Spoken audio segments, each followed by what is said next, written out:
Snarky.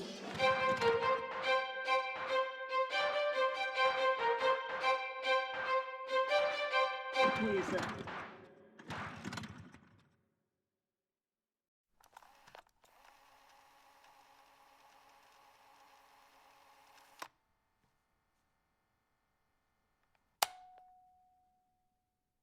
Greetings and welcome to Snarky Wizard. I am Zion, and today we're gonna talk about The Witcher, breakdown of episodes 3 and 4. This show gets better and better, so let's hit the road and marcha. The plot.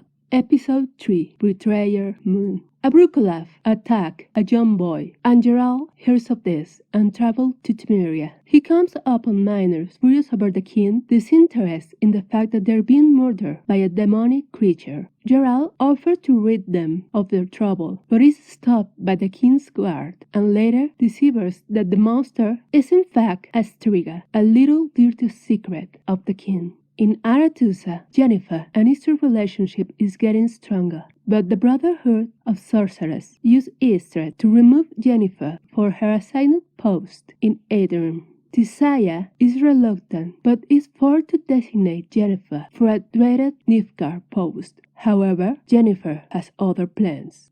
Episode 4 of Banquets, Bastards, and Burials. Ciri approaches a glowing light in the forest. She enters and is surrounded by a native tribe of dryads. For other part, Geralt just killed a Selkimor, and Jaskier tricks him to accompany him to the wedding of Queen Calante daughter's Pavetta, a wedding that will change Geralt's destiny, interlacing it with Pavetta's unborn child, Ciri. In other parts of the continent, Yennefer has been working for Aedirn's king for decades and is accompanying the queen and the newborn princess when they are attacked by a magic-wielding assassin. Yennefer deduces that that man has been sent by the king, who is ready to get rid of his wife for failing to produce a male heir.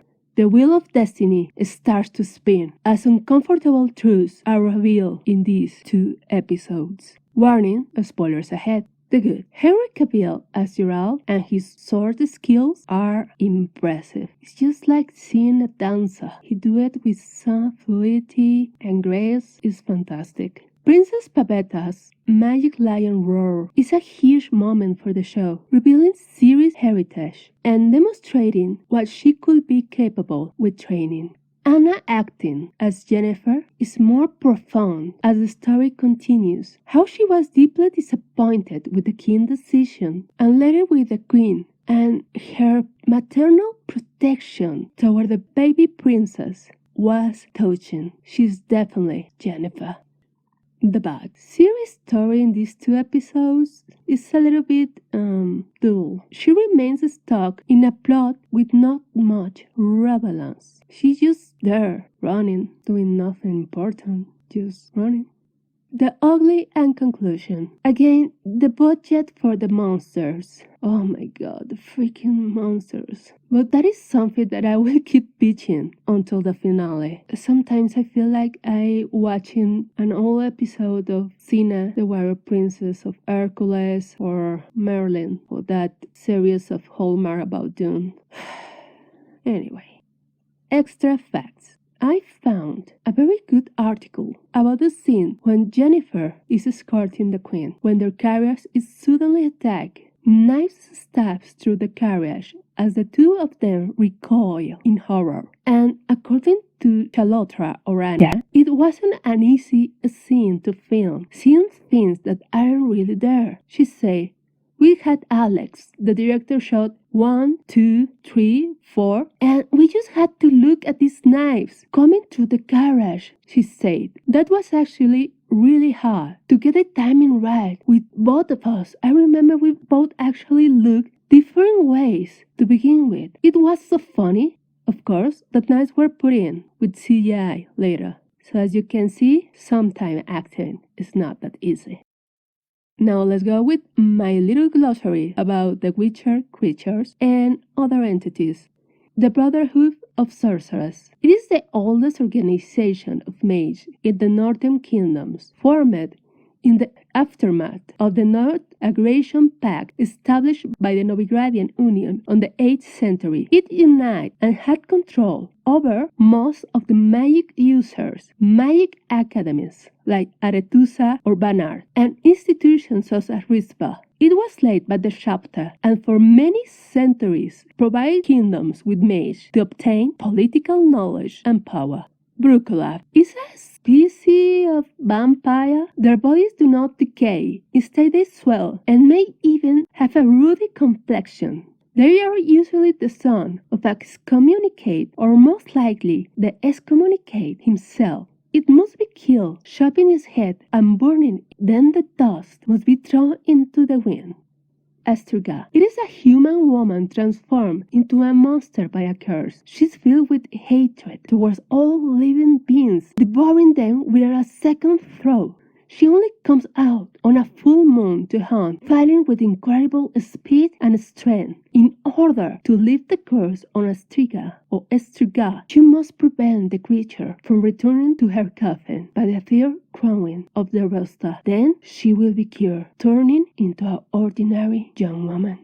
Dryads are the nymphs of the woods, concentrated primarily in their false realm of Broccolon, born through sexual contact with other races or transformed by the water of Broccolon.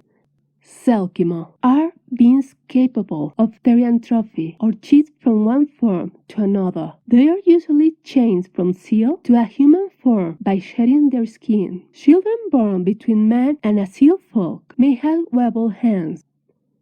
Emir van Emiris, or Duni. He is the rightful heir of Nifka. When he was 13, his father was disposed, and a sorceress under the service of the new ruler, known as the Usurper, turned him into a humanoid head-higha form. Despite this, Emir survived and learned that the curse wasn't as strong as everyone thought. Every night, Emir regained his human form. In his youth, he seized Papeta's father and gained her hands thanks to the law of surprise, and later thanks to his charisma and love for poetry. Pavetta. She was the daughter of Quiquelante of Sintra and mother of Siri. As most of her line, she has elder blood, also known as Hen Iker or Lara Jean, which is considered to be the blood genes in Lara Doran's descendants, who carry powerful magic and elf magic. It was revealed that the main elder blood gene only appear in the female line, while the male line only be activators and is latent on them. Law of surprise is a custom as old as humanity itself. The law dictates that a man saved by another is expected to offer to his savior a boon whose nature is unknown to one or both parties. In most cases, the boon is formed from the saved man's firstborn child, conceived or born without the father's knowledge.